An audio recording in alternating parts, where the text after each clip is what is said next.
He did, as compared to the amount he received, it does not merit it. Then he might be asked to refund.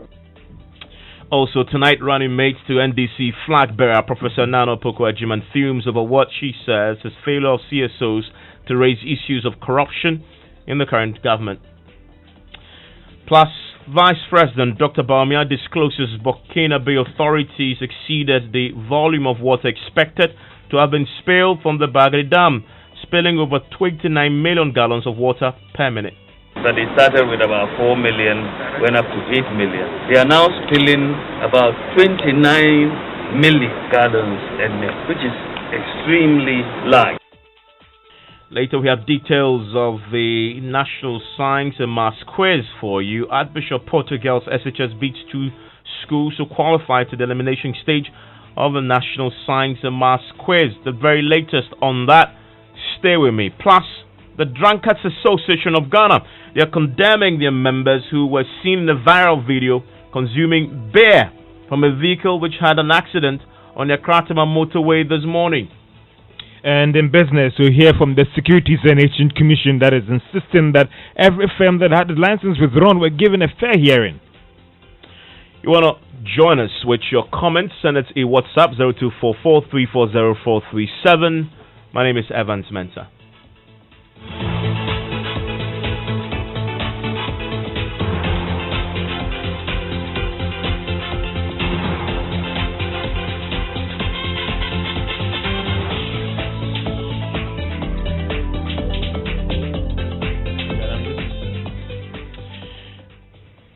Well, in the last few minutes, the Ghana Exim Bank has issued a statement on the back of allegations that they paid out 2 million cedis to musician Shatawale and an additional 250,000 cedis to Ejako, who is an actor, to promote the business, the bank's image. We're now joined in the studio right now by my colleague George Yafi, who has a copy of the statement, and this is happening on the day when the Public Accounts Committee of Parliament indicated it will be probing this particular matter. George, so what does the statement say? So, Evans, if you go through the statement, it says that we wish to state that no amount of such magnitude have been paid to any ambassador or influencer. Now, if you go down through the statement again, we say that we wish to state that part of Exim's mandate to assist in the promotion of locally produced goods and services to enhance export revenue generation, to help reduce import and add value for what they actually produce. That is, they add that in the view of that there was a national call, and the bank on Sunday, on August 30, 2020, launched a campaign dubbed Made in Ghana 4P. The 4P stands for encouraging Ghanaians to produce, promote, purchase made in Ghana products and services so that we can prosper as a nation. To give the campaign a higher scale and actually give it more prominence of this whole made in Ghana product, the procurement producers actually contracted renowned Ghanaian artists and brand ambassadors as influencers. Now, these artists are Mr. Kofi Edu, aka Ejako, and Ni Mensah, aka Shatawale. Now, they were known for the exemplary award-winning exploits within the local creative industry. And their role, simply put, was to give support and credibility and believe in this whole made in Ghana goods. So, Evans, if you go through the statement, they indeed confirm that they've contracted these people, but state that the bank has not doled out 2 million Ghana cedis to Shatawale. Allegation is actually factually incorrect and misleading, Evans. Okay, so they clarify. So they engaged them for as brand ambassadors, but they insist that they have not paid 2 million Ghana cedis to so they any of them these for brand ambassador for local, because the argument was that they support a lot of local industries to grow their firms, and therefore they believe that they should bring someone on board as a brand influencer to help promote these industries and also promote the consumption of these goods. But they insist that they haven't paid any 2 million Ghana cedis to any of these brand ambassadors that they've actually chosen. We can now speak to the head of corporate affairs at the Ghana Exim Bank. Joins us on the telephone line right now. Thank you for time here on Newsnight. Thank you, Evans. So, first, break this down for me. The allegation which came up in Parliament yesterday is that the Exim Bank paid out 2 million to Shatawale 250,000. I want to greet you. Yeah, just a second. Just a Yes, second. sir. And 250,000 to Ejako. The statement is clear that from your end that you didn't pay out that amount. The question is, how much did you pay to them? Thank you very much, Evans, and I extend greetings to your cherished listeners. We would like to state that Ghana Exim Bank, as part of our mandate, is to support and promote made in Ghana goods that our clients are producing. And since 2017, when the new management took office, our management decided to focus on certain key areas so that finances could be channeled into these areas for them to produce non-traditional export goods for export. For the past 3.5 years, Evans, we have supported almost about 100 factories that some have been completed and producing. Some are in their latter stages of completion all over the country. After 3.5 years, we think that it is time for us to showcase what we have done in terms of intervention in the economy of Ghana. So somewhere in January, management decided that it is time to promote made in Ghana. We invited bids through a procurement process. We got an agency, and the agency was asked to prepare a proposal for us to implement a Made in Ghana campaign. This campaign was to be rolled out somewhere in April. But Evans, the whole country, the whole world was literally shut down due to COVID. So we could not roll out this promotion.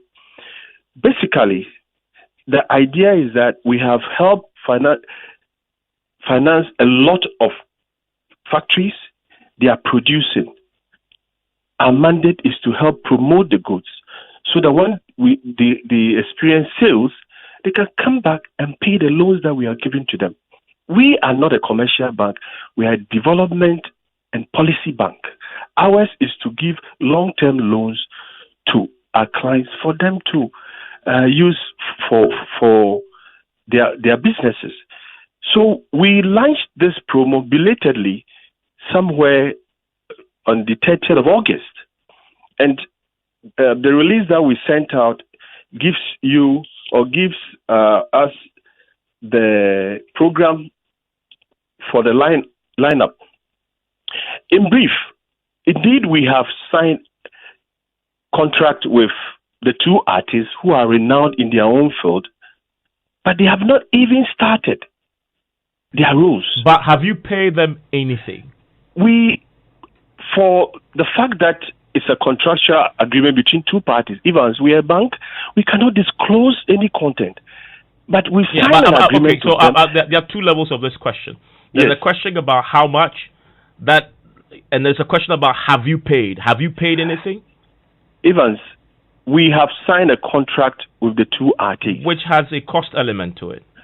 Yes, but Evans, we have contract obligations. We cannot disclose the amount. But all that we want to state is that the amount quoted is not correct. Okay, so if it's not correct, then what is it? Evans, I can't disclose it because of contractual obligations. Okay, it is not obligation to do that. Okay. So but I can tell you that we have passed through the procurement procedures to arrive at where we are. It is not true. Okay. So you can't disclose the amount, but definitely it's clear, isn't it, that yes, they haven't started the work, but they have there's at least an upfront payment of a sort. Evans, in terms of contract management, if you sign an agreement with a consultant or a service provider, there's a percentage that you have to advance. Okay, they have deliverables that they will have to deliver before, and this is a 1-year contract. So what percentage of the total cost have you paid to Shatta Wale, for example? I can't disclose that because you can't tell me the amount. You can't also tell me what percentage. It's not right that we should disclose the percentage. It's not become a matter. Here's the thing, though. It's not a private bank. This is the People's Bank, Exim Bank, and it's become a subject of parliamentary scrutiny. And you've deemed it fit to issue a statement. But the core controversy revolves how much. And you say, I can't disclose it. You won't even give me a percentage. You even tell me whether you paid out or not. Per the contract agreement, we are mandated to pay 15%. Upfront.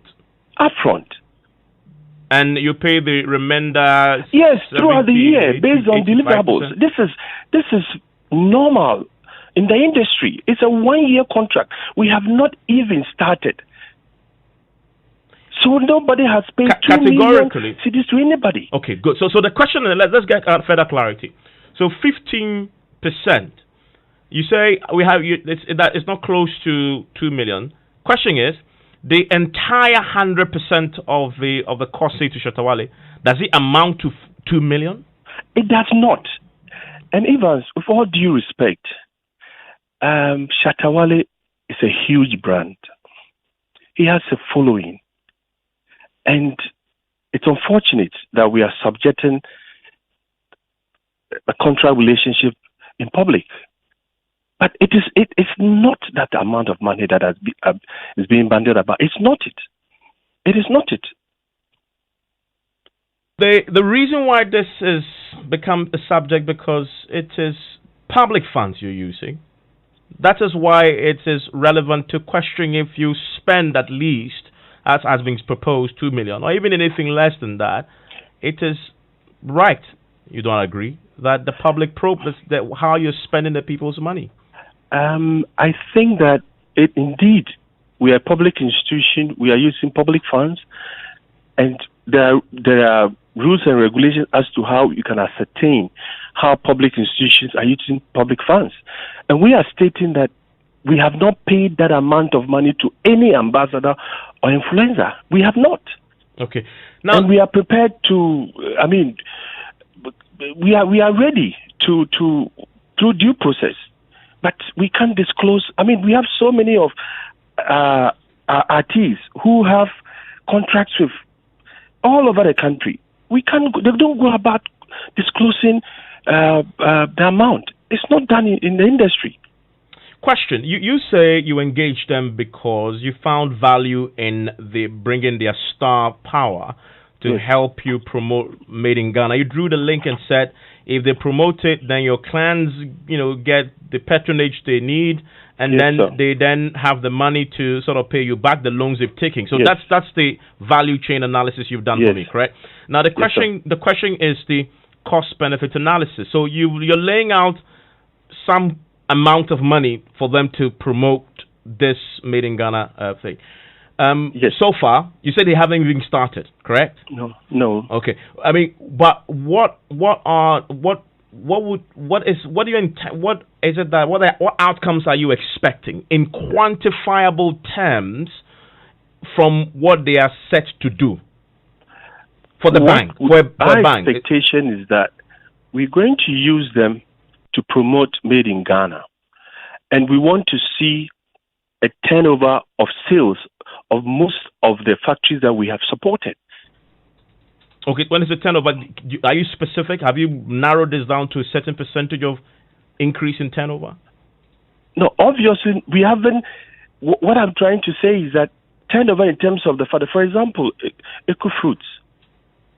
Through this promotion, there will be a lot of sales that they can undertake. But how are you measuring that? Because if you are giving the public funds to Shatta Wale and Jacko, then we must see results. How are you measuring that outcome?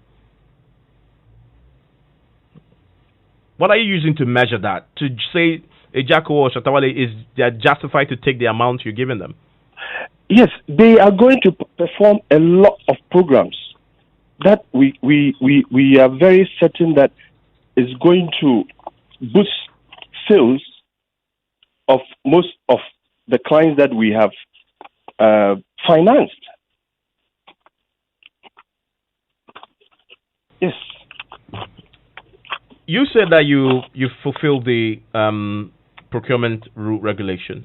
Yes, Evans. Okay, so how exactly what was the process in selecting Shatawale and Ejako and in meeting these procurement? What procurement processes did you actually fulfill? I believe strongly that you have to apply to the Public Procurement Authority with a justification as to why you want to engage certain service providers. And we did go through that. And the Public Procurement Authority gave you the go-ahead to engage Shatawale and others?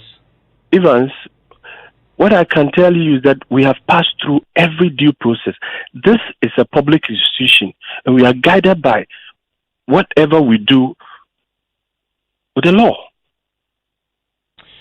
Now, but here's the question that was raised yesterday on the Public Accounts Committee. I mean, seeing that this is the People's Bank, yes, you say you're promoting Made in Ghana, but is it in a time when we know finances are pretty dire, and many of your members are pretty in dire straits of taking loans from you, is this the most prudent way to spend the bank's money on Shatawale and Ejako to promote their work for you?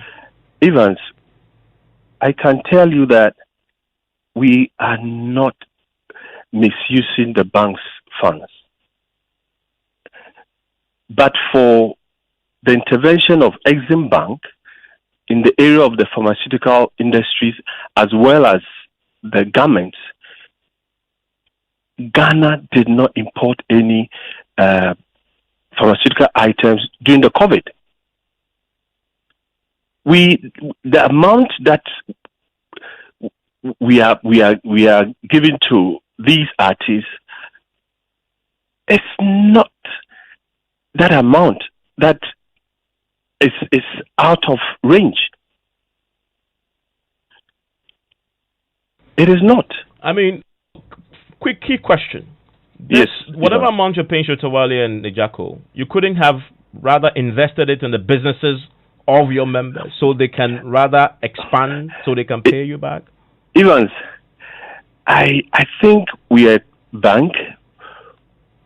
It is not advisable to disclose financial issues to the public, but I can share with you that the amount that we are giving to these two artists is not amount that is so significant. It is not. I can't. We have given facilities. Okay, we have given facilities, millions of cities to these clients, and it is not. It is not at all, Evans. The Public Accounts Committee is set to probe this. Obviously ready to cooperate and provide the evidence if asked, when asked? Evans, we are a public institution and we are answerable to public institutions. This case came about because honorable member alleged that we had paid an amount of 2 million cedis to ambassadors. And the bank is stating emphatically that we have not paid that amount of money to any ambassador. This is a 1-year program campaign that we are running. We have not even started. Yeah. So we are ready to be answerable. Yeah, I mean, you say the point you have not started, but you've paid 15% out already. Evans, you know the industry. You don't sign a contract with somebody. There are terms and conditions. You'll be obliged to pay an upfront amount. Well, I'm grateful that you joined me with your thoughts on this. That is the corporate affairs manager for the Ghana Exim Bank, Richard Anani. What do you make of this? I want you to send me a WhatsApp, 0244340437. Of course, as we speak today, the Public Accounts Committee is indicating it will be probing this. The chairman of the committee, James Abaji, has been speaking to my colleague in Parliament, Joseph Opofugapo. He tells John the committee is still waiting to get evidence from the Kumbungu MP who first raised this matter, Ras Mubarak, before it moves ahead. You see, the thing is not even captured in the report. It's a public interest question. So we'll take our time, look for the information that the member has, and then confirm. Once we get that information, we will then invite the Exim Bank officials to appear again. He said that he had a check with regards to the particular. Have you seen that check? No, I haven't seen it yet. That is what I said. We'll get more information from the member. So that is perfect. So give us, next week, I should be able to get more information from the member. Is there a possibility that, in terms of who allegedly received the money, Shatawale himself may be asked to come respond to questions depending on the information? You know, what you need to establish first is that according to Exim, they have not dealt with Shatawale directly, but they engage a consultant for branding. Maybe the consultant engaged the services of Shatawale. You see? So what we need to do as a committee is to establish first whether Shatawale has received any money at all. 2, where did he receive the money from?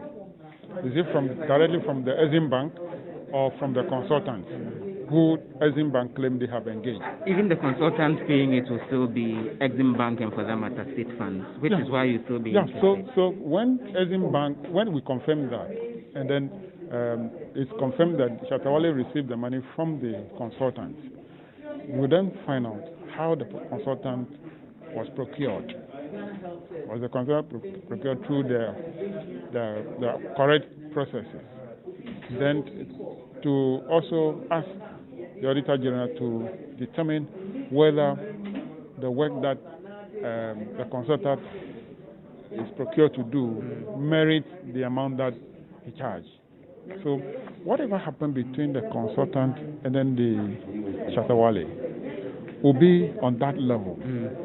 But if it is confirmed that Shatawale actually received check from Exim Bank, there is a different matter altogether. There's a possibility of him being asked to come respond and possibly refund some of those sums. Well, if it is determined that the way he did, as compared to the amount he received, it does not merit it, then he might be asked to refund. But for now, you don't establish whether really the said amounts were paid to him. Yes. And if necessary, and you need to get him himself, Shatawale himself to come clarify things, the committee will need. No, what I'm saying is that first of all, you need to establish that he received the money, the source from where he received the money, the way he did merit that money or he does not, before the issue about he coming to respond will come through. So when do you hope to finish with all of these works so that I can't give timeline because most of the work cannot be done directly by the committee because we don't do directly that. We'll ask the Auditor General to do that work.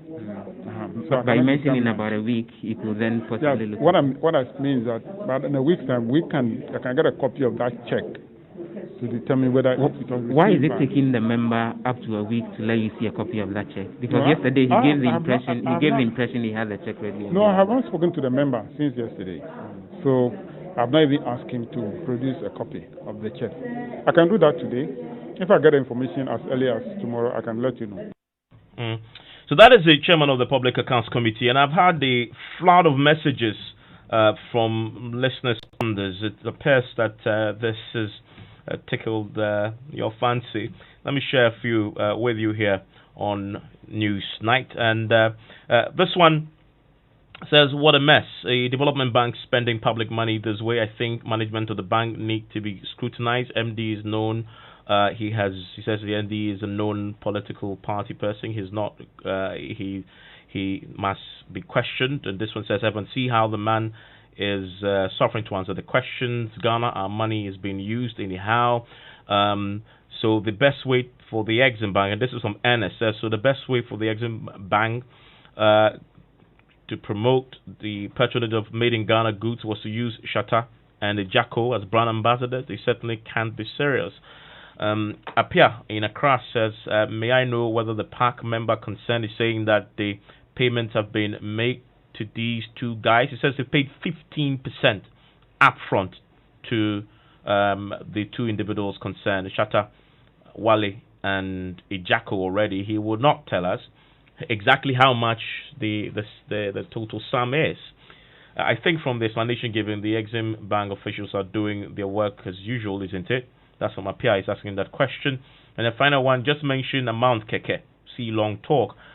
Send me a bit more of your messages. I'll share it with the rest of the world. Now let's go to the north now, because Vice President Dr. Mahmoud Bawumia has disclosed that the Burkina Faso exceeded the volume of water expected to have been spilled from the Bagri Dam. He says the managers of the dam spilled 29 million gallons per minute, far in excess of 8 million gallons spilled last year. 10 persons have so far been killed, homes and farmlands submerged in the northeast and upper east regions following the Bagri Dam spillage. Now, Dr. Bawumia said this when he toured parts of the two regions to assess extent of damage of the Bolgatanga-Boku road, which has been washed away, cutting off the eastern part of the region from the capital. At the end of the day, this is a problem that we have kept experiencing year after year. And the question that I'm sure is on the minds of many Ghanaians is, what are we really doing about it? As I said, we have basically understood that to deal with this problem fundamentally, we have to have a flood control in the context of the Kwalugu Dam project. That is the most important antidote to all of this problem. And that is why we have moved and secured the Kwalugu Dam project. This project is going to be the biggest dam project that we have had in the northern part of Ghana. And the biggest investment is about $1 billion. Now, the contractors at the Kwalugu Dam are on site. There are 3 contractors. They are on site, and currently they are also, they've cleared the site all the way to the river, and they are waiting for the water to subside before they really start work. They need to divert the water, and so they will wait for the rains to subside, and then they will divert the water and start. But that is the fundamental solution to this. Thankfully, the consultations with the chiefs and opinion leaders during this process, because there was advanced information that spillage was going to occur, and I think we were able to get many people to move from the low-lying areas, and that has actually helped us in the context of the loss of life. We could have had even a worse situation in terms of loss of life. 10 is too many. We are going to do whatever we can to provide relief to the people who have suffered here. There are truck drivers who are stuck on both sides. Well, Dr. Bawumia also indicated that the contractors will soon repair portions of the Boga Tamale Road, which has been damaged by the flood waters once the rains are over. It is a disaster. There's no other way of looking at it. And it's a disaster that has been caused by a combination of the spillage of the Bagri Dam and heavy rainfall. So we've been really hit with a double whammy. We always know about the perennial spillage from the Bagri Dam, and as at last year, they were spilling around 8 million gallons a minute, and we were reasonably able to control it. Last year, a lot of desilting of rivers took place, and the impact of the spillage was relatively controlled. This year, instead of the 8 million gallons that they started with, about 4 million, went up to 8 million. They are now spilling about 29 million gallons a minute, which is extremely large as far as my information is concerned. And then combined with that, the rain that has come down at the same time, and that has resulted in flooding across Upper East and Northeast region. Here, just at the Kubori Bridge here, we've seen that the roads have essentially eating away the road, and you have a big gap left, and nobody can cross from Zebila going towards Oku because this breakaway of the road. So we have come here to assess what the situation is. There is a contractor on this road, the Volga-Boku road, and once the water subsides, we've already talked to the contractor about how we are going to deal with this matter. And that is the Vice President, Dr. Mahmoud Baumia, there. Still ahead here on Newsnight, running mate to NDC flag bearer Professor Nana Jodopoko Ajiman themes over what she says is failure of CSOs to raise issues of corruption in the current administration.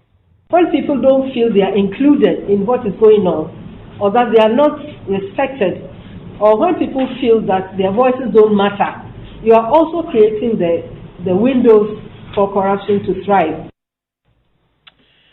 And then later, the Drunkards Association of Ghana, they've been condemning their members who were seen in a viral video consuming beer from a vehicle which had an accident on the Accra-Tema motorway this morning.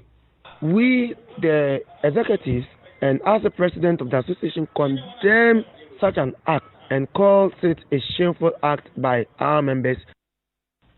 Their members were seen just helping themselves to the beer, whilst the people who were injured were still, in the process of being conveyed to the hospital. The Drunkards Association, George, you're being pretty responsible here. I don't know whether you want to call that responsible. The association is condemning. Okay, its fine members in trying to condemn that action, and whether these guys are even need their members. First, when I saw the video, I thought it wasn't true. I mean, I said, okay, this can't be true. Yeah. But when these people have had an accident, yes. At a point in time, I felt like maybe the thing has been insured, so the drivers don't care, because it looks like everybody was just standing there. Even the owners of the truck didn't care about what was going on. Someone brought a whole bucket, and she was just pouring the beer. The beer into it. It's like aloof, Everybody was free for all. The association is very upset. And I think their members are dragging its name in the mud. And sometimes when you go to accident scenes, and petrol tankers and even goods and people around that, and it's unfortunate that where's the love, What do you have in the headlines, George? Well, events coming up in business. Securities and Exchange Commission justifies relocation of more than 50 fund management firms, insisting everyone was given a fair hearing. And government moves to boost tourist arrivals as it rolls out e-visa by the end of this year, and also increase the number of airlines that are flying out of Kotoka International Airport. The business news on Newsnight is brought to you by MTN Business. Welcome to the new world of business. Kingdom Books and Stationery, your number one stop shop. The big boss. You know they here. You know they. An MTN Business, your number one stop shop for all your office essentials. And also First National Bank, the bank that understands your business. Look at you, the big boss. You know they here. You know they fear who? Until somebody says, I will tell your mother. That's why we say wear a mask, or else we will call your mother. Hey, why are you disgracing me? Why your mask? Wear it for her. Wear it for me everywhere you go. MTN. Visit wearit4.me to send a message to someone.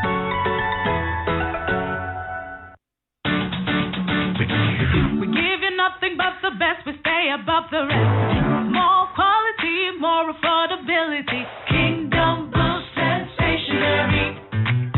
Everybody's going to the one and only shop where customer satisfaction is a guarantee. Kingdom Books and Stationery. Oh yes, with our 30 days credit facility with no interest charge, free delivery services, and our free consultation on setting up your office, Kingdom Books and Stationery is unmatched in our delivery of quality and affordable office essentials, equipment, and furniture. Experience world-class customer service in all our branches in Accra, Tema, Kumasi, Cape Coast, and Takoradi. Call us on 0302-764-101 or visit our website at www.kingdomgh.com. Kingdom Books and Stationery, your number one stop shop for all office essentials and stationery.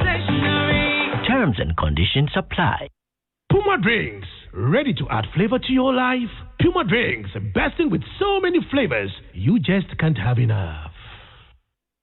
The exhibition of the voters register for the 2020 election is here. The Electoral Commission of Ghana will display the provisional voters register at all polling stations designated as exhibition centers where voters registered recently from 18th to 25th September 2020, 7 a.m. to 6 p.m. each day.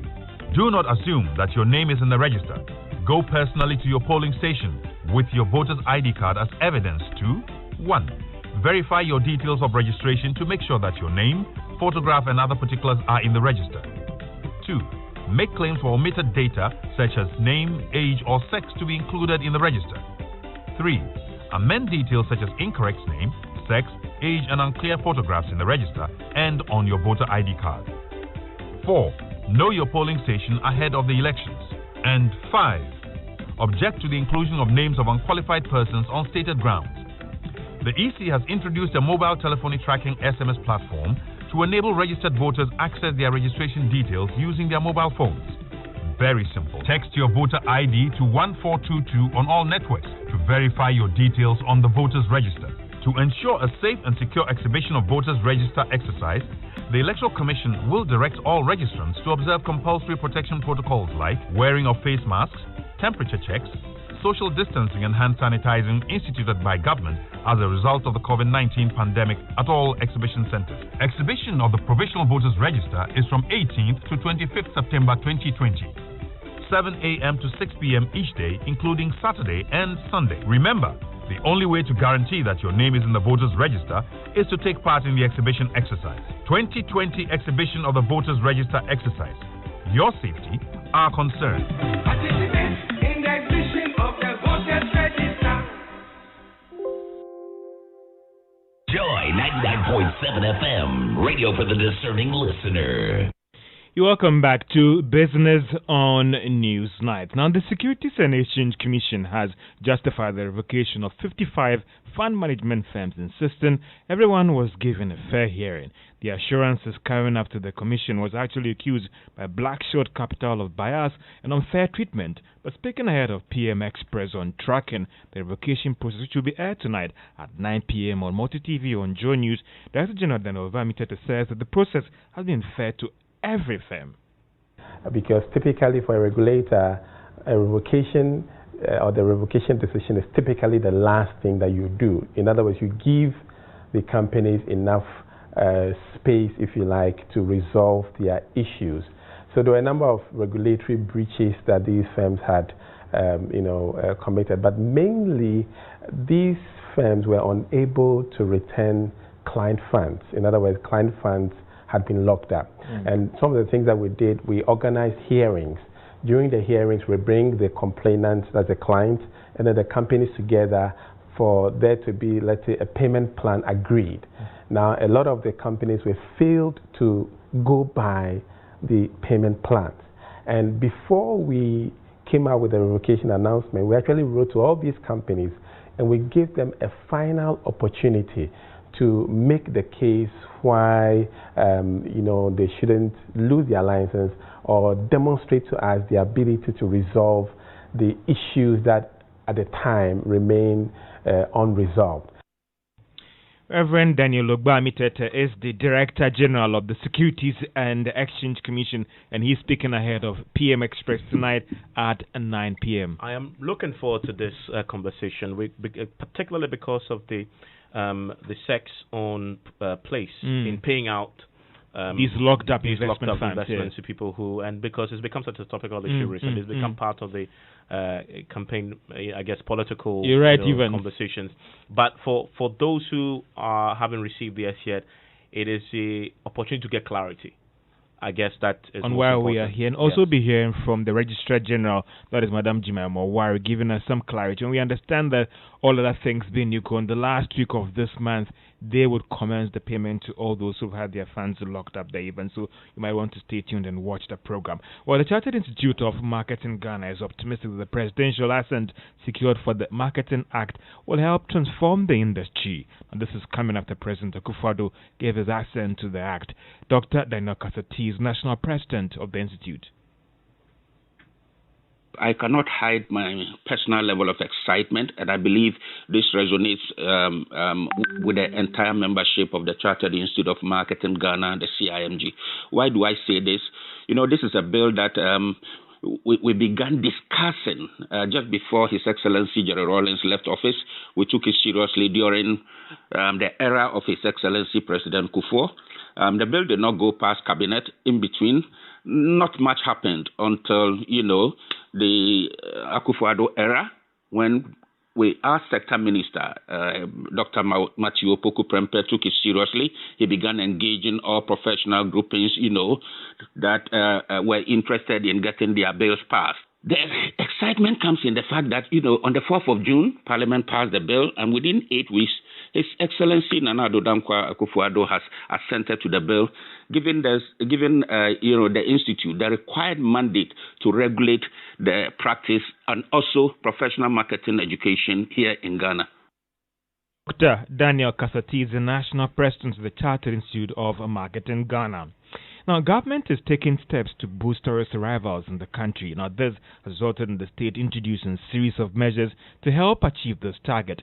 According to the Ghana Tourism Authority, this will include the introduction of an e-visa by the end of this year, as well as increasing international airlines flying out of the Kotoka International Airport. Akwesi Agyeman, the Chief Executive of the Ghana Tourism Authority. Last year, for example, we saw pictures of people queuing up at the Ghana Embassy in Washington to get a Ghanaian visa to come. And so, in this day and age where e-visa is involved, we're working on an e-visa project as part of the Ghana Tourism Development Project. Is it for selected countries? Or? No, this will be global. And so very soon, I think in the next week or so, the advert will be out, and we're hoping that we can roll this out by the end of the year. That will deal with the access point.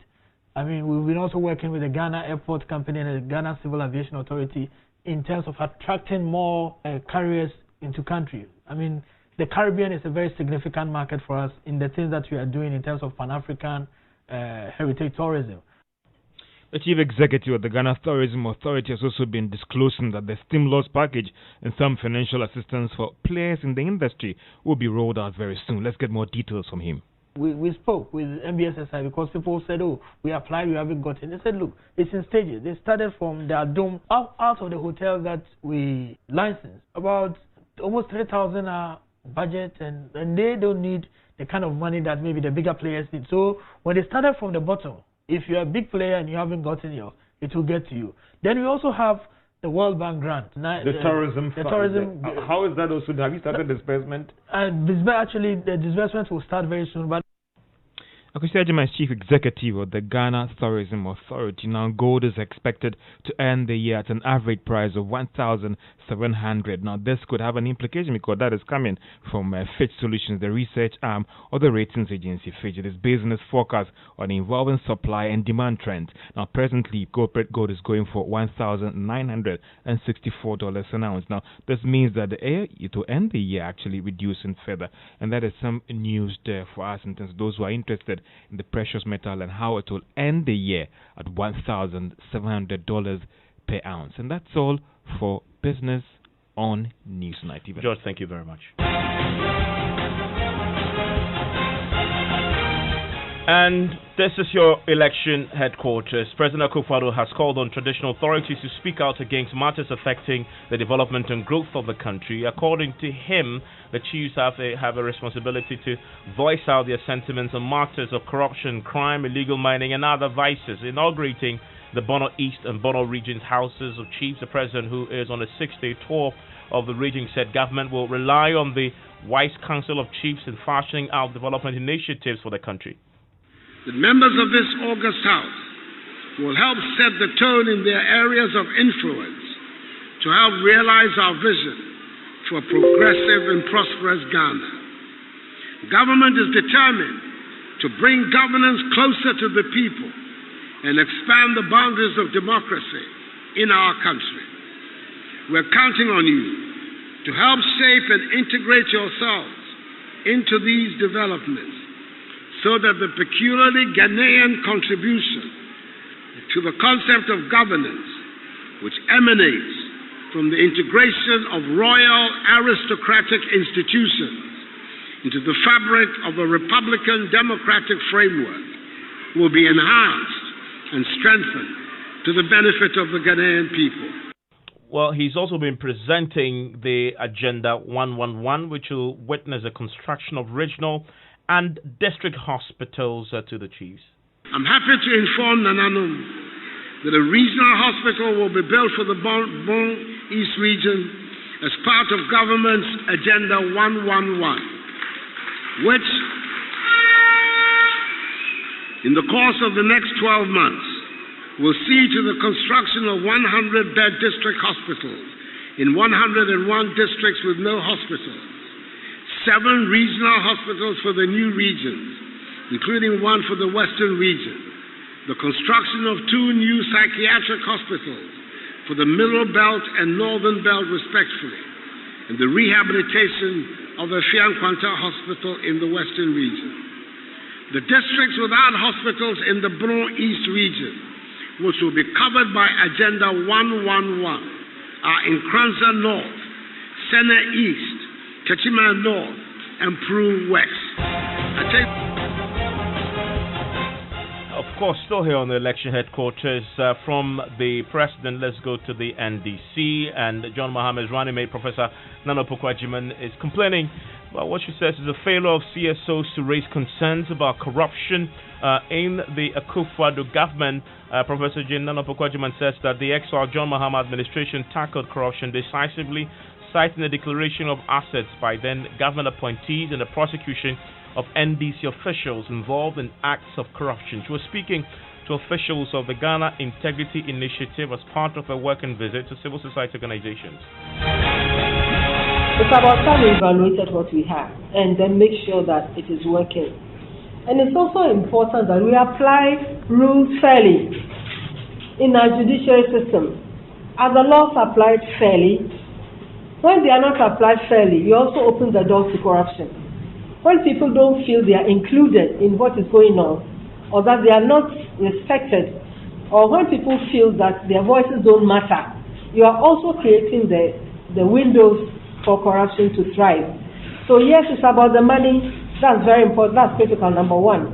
But it's also about people feeling that they are obligated to be transparent, because they see that those who are not transparent are punished. When we are talking about Operation Sink, it's not coming from nowhere.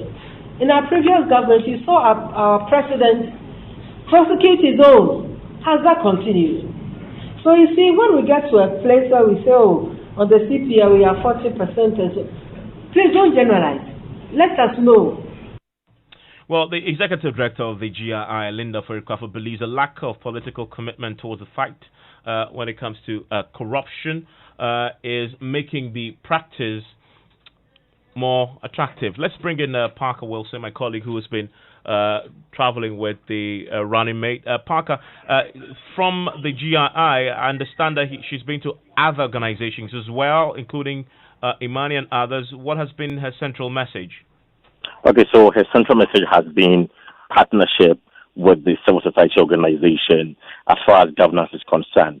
Now, the point he continued to make throughout her journey or his thought was the fact that the NDC acknowledges the work of the civil society organization, and it's important that when they get to government, that the NDC gets to power, they create a channel where they can partner or engage the CSOs in nation building. So throughout her working visit, this has been her central message, and also the fact that they want CSOs to let them know the issues that are bothering them, and again, letting them know that indeed the NDC manifesto was a bottom-up approach where they consulted the people before crafting the manifesto, because they wanted to understand and appreciate the real needs of the people before they put it together a policy document that would tackle their concerns. Parker, thank you very much. So listening to Newsnight, time for sports now, and Baba joins us live on Zoom with the latest. Hello, Babs. Hi, Evans. And Joy Sports is reliably informed that Naya Mpansa is considering resigning from his role as Chief Executive Officer of Kumasi Asante Kotoko, just a month in charge. Now, the CEO is unhappy with what he describes as interference with his work from some members of the 12-member board of directors, despite assuring club owner Otumfuo said to the Second that they will support the CEO to work freely. A close source to the ex-GFA presidential candidate tells Joy Sports Nanayo Amponsa is frustrated and doubts he can achieve his targets for the club should the interference not stop. The source also confirms, amongst other things, that the management committees have been formed and are working without approval from the CEO, while there was also a boardroom bust-up between a board member and the CEO, as the former promised to establish Kotoko TV without consulting with other members of the board or the CEO. Now, not only Nanayo Amponsa is unhappy and wants to resign, board chairman Dr. Kwame Chey and his vice Jude Arthur are also considering stepping down after what they describe as being sidelined in the running of the affairs of the club. And now to other stories, and former Youth and Sports Minister Neelante Vanderpoy believes that some attention, at least 10% of attention given to football should be given least finance sports, as this can help those sports to also gain some grounds. And the sort of resources we pump into football, with all its attendant, problems and challenges, and sometimes returns we get, I believe that just 10 or 20% of that attention, if it's given to the other sporting disciplines, I think they will do well. They will do well. And in just about 7 minutes, the French Ligue 1 season begins as Lyon hosts Paris Saint-Germain. And to tennis, at exactly 11 p.m., the women's singles semi-finals will begin. 11 p.m. we'll see Jennifer Brady taking on Japanese Naomi Osaka. Jennifer Brady is from the United States. And then also at midnight, midnight, Serena Williams will take on Victoria Azarenka. I am Baba Tando. You are up to date in the world of sports. Thank you very much, Baba. Now, the National Democratic Congress is not hiding its desire to scrap the double-track system under the free SHS policy. The flag bearer, John Mahama, has been consistent with his promise to abolish it. And one of the things we'll do when we come back into office is to complete the 200 community day schools that we began, so that we can bring a quick end to the double-track system. Work hard to abolish the double-track system in the shortest possible time. Well, you heard John Mahama there use the words abolish the double-track system in the shortest possible time. The NDC's 2020 manifesto only says the party will abolish the double-track system. Timelines were not given. Last night on PM Express, the chairman of the NDC Manifesto Committee, Professor Kweku Danso Boafo, also introduced the expression progressively abolish. Progressively abolish it. Okay, so now you're clarifying. And what is a progressive? How progressive is progressive? We are going to expand facilities. First, before you abolish. Yes, but what do you do with the large numbers of students? So you're so the word is the word abolish or phase out? We say we will progressively abolish it. We will get to a point where it will no longer be there. But that clarity is not in the manifesto. In the actual print. So you wanted 500 pages of detail. No, it's simple. The word you wanted 500 pages. No. The only word he's introduced is progressively. Yeah.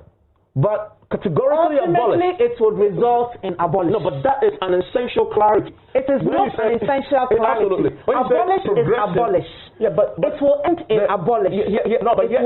Here's why. Well, so the key question remains, so when exactly will the NDC abolish a double track if it manages to win power? Well, today, spokesperson for former President John Dramani Mahama, Jos Bar Mukhtari, said it will happen in 2 years. I believe in the first 2 years, certainly we would have rolled out a very comprehensive blueprint that enables us to totally stem. And of course, for some of the schools where infrastructure is not a challenge, where populations are not too large, why not? And certainly building more schools will mean then that we are able to even reduce numbers and encourage more children to go to school at the same time. There's a good reason why Osagyefo Kwame Nkrumah left us with the school model that we had. It is a product that has brought us all here. I believe that our children deserve even all of that and more. So 2 years. I want to bring in Kofi Asare, he's the head of the Africa Education Watch, joins us on the telephone line right now. Kofi, thank you for joining us. I bring you in because the subject of when exactly the NDC plans to abolish this is important because of the way the policy of double track and the free SHS is actually already been framed by this current government. What do you make of this 2 year timeline for abolishing the double track for the NDC? Well, I think that there is a timeline existing which the government has been following through. It actually gave between 4 to 5 years, and that was 2 years ago. And we are aware that last year, for instance, about 25 to 30 schools were converted from double track to single track. And so as and when infrastructural expansion is completed, schools revert to single track.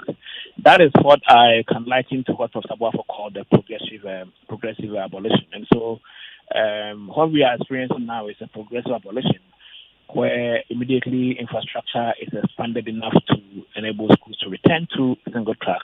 That is done. Within the 2 years, it means that virtually the NDC will be consolidating or supporting what the MPP is currently doing now, because they also have a similar strategy to abolish it in phases as and when infrastructure is expanded adequately. So what you're saying is that both parties are actually, in reality, aligned on what to do with double track? In fact, the NDC's proposal will actually even take more time than the MPP's, in the sense that the NDC is counting on completing about 150 uncompleted e-blocks, and that's a big number. Of course, those schools can accommodate about 200,000, and then end the double track, but it may take more time because looking at the completion rate of ongoing projects in all senior high schools, courtesy the securitized get fund loan, of which 500 million has arrived and has been used to fund the ongoing expansion works. It means that it will take a shorter time if we follow through the existing intervention than to revert, to divert and go and complete the e-block. But let me indicate quickly that we were expecting the NDC to look at other non-brick and mortar approaches. If we can wrap it up in 30 seconds, so on that point. Yeah, yes. We were expecting the NDC to propose other non-brick and mortar approaches to reducing the double track. For instance, we have about 350 private schools with capacity to absorb about 150,000 students. But because they are private schools, the government is unable to extend the free senior high school there. For this government negotiated with the private schools and then make them government assisted. And government annexes the management of the schools and then places students there. That would have contained about 150,000 students. But Kofi, the NDC says in a manifesto that NDC says in the manifesto that they will extend the free SHS to private schools in underserved and deprived communities. Yes, that is different from annexing ending double track to the management or annexing the ownership of private schools through a government assisted program. Kofi, I'm grateful. This obviously is a very one of those very highly contentious subjects this year.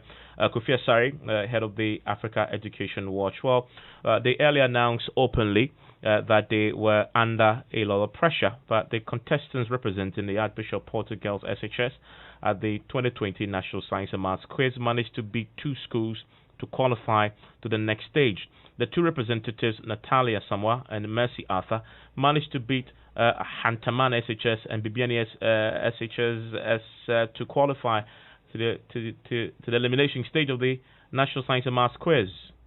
We can't measure how prepared we are, but then we trust God to take us far in this competition. Are you nervous? Are you nervous at this point? We are a bit nervous. Yeah, I'm a bit nervous. Okay. I can see that you're breathing in and out. Tell me, what's causing the fear? Oh, we are not afraid. Is there a lot of pressure on you to win and progress in the competition, Tell me? Well, honestly, there is, because you have your family members, your friends, your teachers, everyone looking up to you to do well. Well, of course, you need to join the NSM's queue. No all-female school has won the NSMQ since its inception. A 2019 contestant of Archbishop Otto Girls, Abigail Boche, who is now studying medicine at the University of Cape Coast, says it will happen within the next 5 years. Well, let's see if it happens this year. And of course, today, I'm sure you've seen the viral video. The Drunkards Association of Ghana, they are condemning their members who were seen in that video consuming beer from a vehicle which had an accident on their Kratama motorway this morning. Many young people were seen in that video either drinking directly from the bottle or pouring the drink into buckets. In a statement, President of the Association, Moses Drybone, described the act as shameful. We, the executives, and as the president of the association, condemn such an act and call it a shameful